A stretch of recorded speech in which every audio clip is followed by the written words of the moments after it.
not try something new? Welcome to the USA, where everyone needs a gimmick.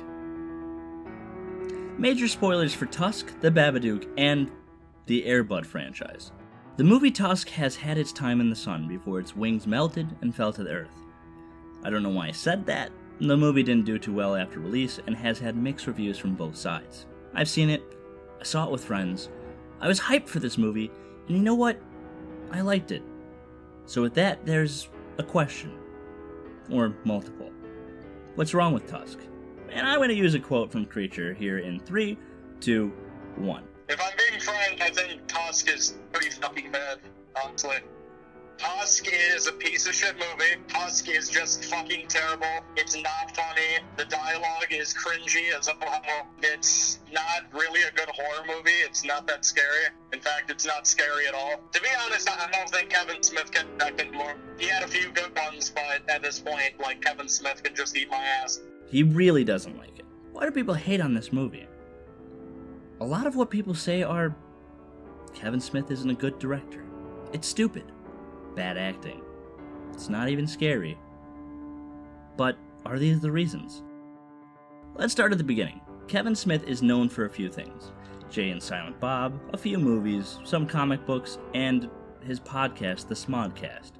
It sounds like a podcast Creature would come up with, but onto my point. Chris Parkinson got up one morning and wrote a fake ad about a guy who wanted someone to dress up as a walrus. And Kevin Smith saw this and had a field day on his podcast. This is the letter that he included on his page. Hello. I am looking for a lodger in my house. I have had a long and interesting life. Among the many things I have done in my life is to spend 3 years alone on St. Lawrence Island. And I was kept in companionship with a walrus whom I named Gregory. And upon leaving the island, I was heartbroken for months. I have, over the last few months, been constructing a realistic walrus costume, which should fit most people. To take on position as my lodger, you must be prepared to wear the walrus suit for approximately 2 hours each day. Number one, anyone listening to this, copyright Kevin Scott, because this is a fucking horror movie. First it was just a joke, but then it got rolling. A24 got involved, Justin Long, Haley Joel Osment, all good names in the industry, and an idea was on the road to being a movie. So on to the first reason. Kevin Smith isn't a good director. But why is he not a good director? Why do people have this notion that Kevin Smith is a bad director? He's an unconventional filmmaker for sure, and he doesn't have the most hits under his belt.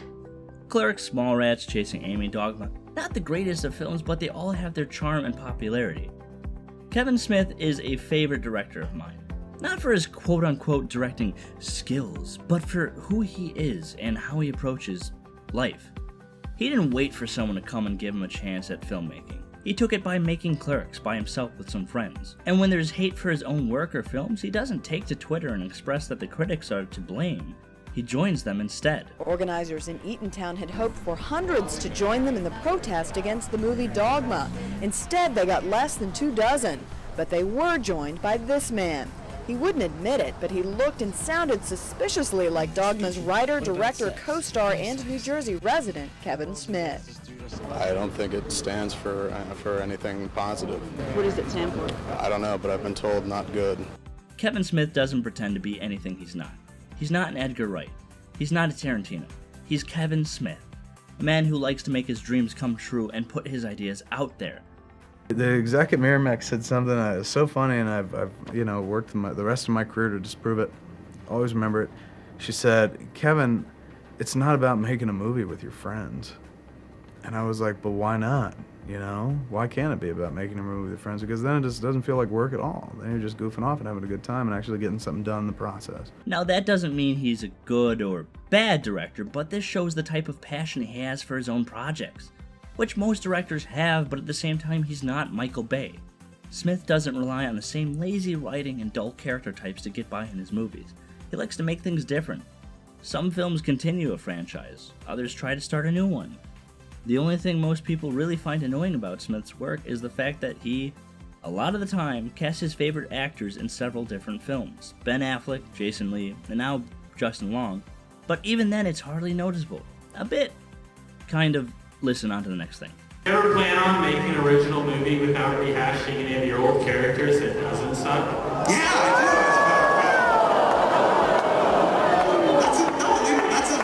It's a good question. Kinda. I totally do. Zack and Miri, the next one. Zack and Miri Make a Porno doesn't feature any of the characters, doesn't touch on any of the old movies. And Red State, we're doing a little horror movie that's kind of way different than the other stuff I've done. And I swear to God, I'll get around to them as soon as I pull my cock out of your mother's ass. So.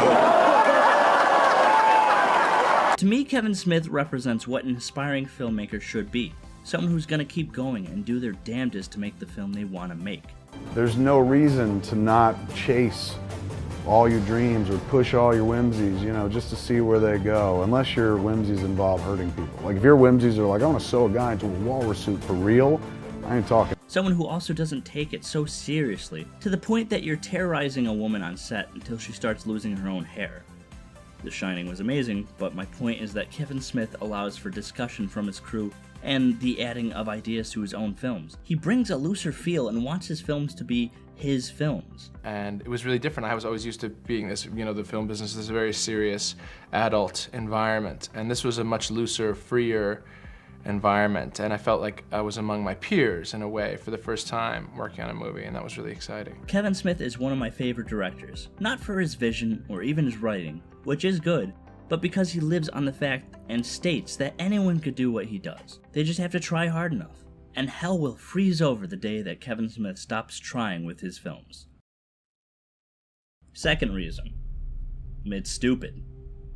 This is probably the biggest reason for people disliking Tusk. Why is it stupid? Just because the idea of someone turning another person into a walrus is out of nowhere and bonkers?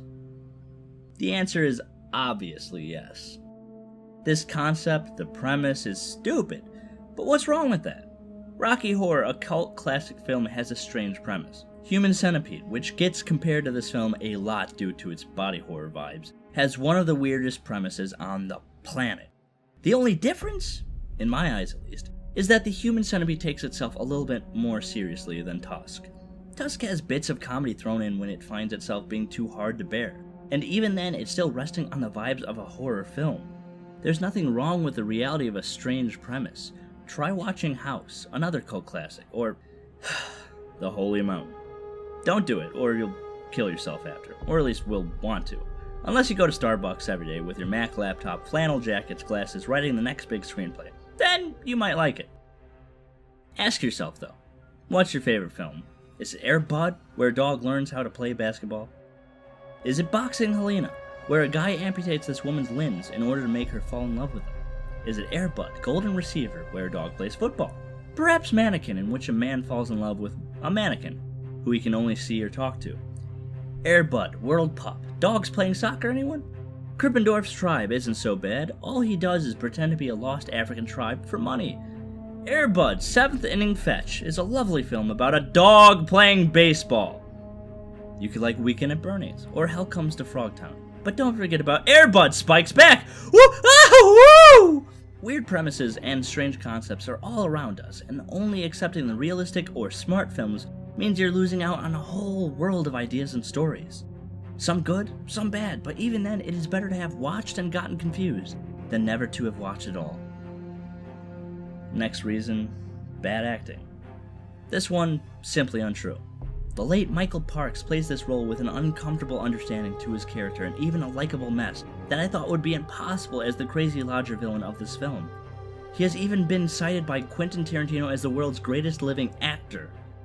Well, not anymore. Rest in peace. Justin Long, who I have been a fan of since my favorite horror film, Jeepers Creepers.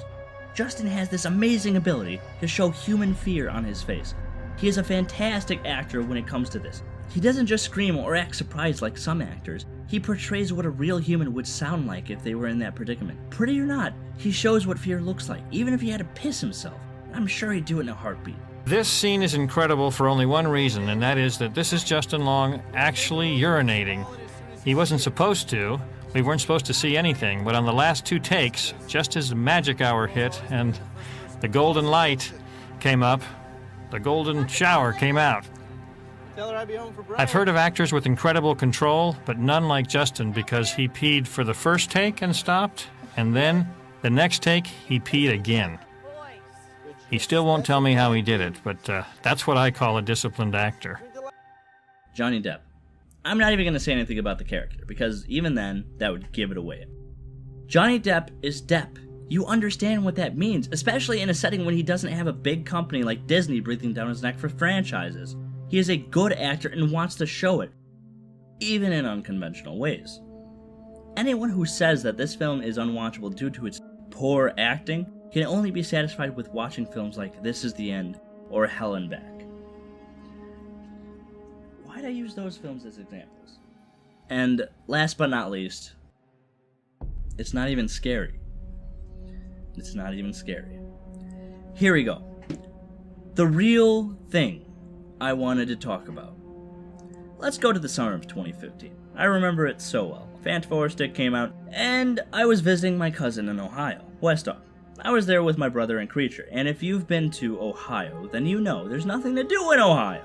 People in Ohio don't want to be in Ohio, and if you're from Ohio and watching this video, I'm sorry. You'll get through it eventually, and maybe move to better states like New Mexico or Colorado maybe. I digress. We went and saw Fantastic. We had nothing to do, and I'll admit it, I pushed to see that film. It sucked. Moving on. My punishment for picking a bad movie? Go get better movies to watch. My choices? Tusk and Joe Dirt 2. Now, I didn't think Joe Dirt 2 was going to be good. I just wanted to see how bad it was going to be. Awful. That's some of the most fun I have, which is making fun of bad movies. Tusk was different. I really wanted to see Tusk, and I wanted to witness it with my boys. The idea for the film was just as outrageous as it had to be for them to get behind it. Anyway, we watched it. They expected it to be a so bad it's good camp horror show, which that's what they took from it, but they still thought it was bad. The complaint was that it wasn't even scary. I took something different from it. To me, this was horror. And I was wondering, between me and my friends, why didn't they think it was scary, and why did I? The answer came one day when I was watching The Conjuring again with a few of the same people. The Conjuring being considered to be one of the scariest films in a while, at least for me. They seemed to say the same thing. They only scared me twice. Other than that, nothing. I remember hearing that and my jaw falling open when it hit me. This is how the world determined what horror was. Jump scares.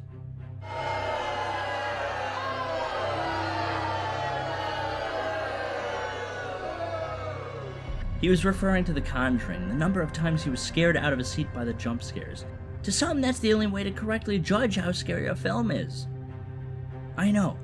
They weren't watching Tusk, thinking about the predicament or what the character was going through with his home life, or even at the moment. The consequences of the lodger's actions and what effects it would have on Wally's life, the loss of humanity for Wally while his girlfriend and best friend betrayed him, or even the lodger's insane way he captures people. How terrifying those things truly are. No. Instead, they were only looking for the part in the film where the music would get really loud and make them move in their seat. This actually ticked me off for a while when seeing films with certain people. Annabelle had a trailer where it showed one jump scare and everyone raced to that theater to shovel money down that doll's throat. I'm not saying I'm any better. The only reason I went and saw Paranormal Activity was because of all the audience's reactions shown in the theater for the trailer. But horror can be anything terrifying or even remotely spooky. Let's look at the Babadook. Yes, the LGBT icon. It's not filled with jump scares. The only thing it's trying to do is tell the story of a single mother going through grief and the manifestation of one's own insecurities. Thinking about it, it's really scary. But there aren't any jump scares to make you jump. All you need to be doing is watching and thinking to get the full effect. Tusk and the Babadook as well doesn't put a generic character as the main with a generic background so the audience can relate better. No. They give story to them and make them different, which is good. In fact, it's great. What films are and what they should be is a look into the life of a random individual. Hitchcock said that. Maybe. Kind of.